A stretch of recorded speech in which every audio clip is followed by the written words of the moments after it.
यतै कतै एक्लै हराइरहेछु आफू आफैसँग खोजी बस्छु आफैलाई आफू आफैभित्र तर विडम्बना अझ भेटिन सकेको छैन आफैलाई म त यति धेरै हराइसकेछु कि आफू भएको नभएको आफैलाई पत्तै छैन कुनै समय थियो म जहाँ पनि आफूलाई मात्र भेट्थे आफूलाई मात्रै पाउँथे यो दुनियाँ मेरै हो जस्तो लाग्थ्यो यो हावा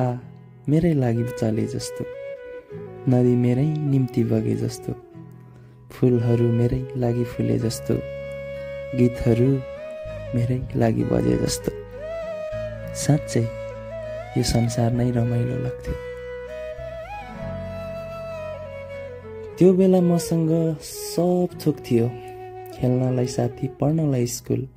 घुम्नलाई समय अनि रम्नलाई माहौल साँच्चै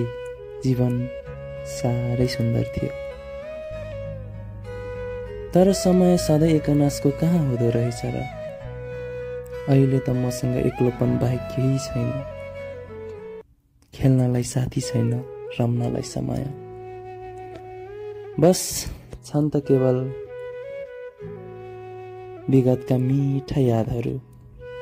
कतै टाढा अँध्यारोमा बलेको बिर्मिराउँदो बत्ती जस्तो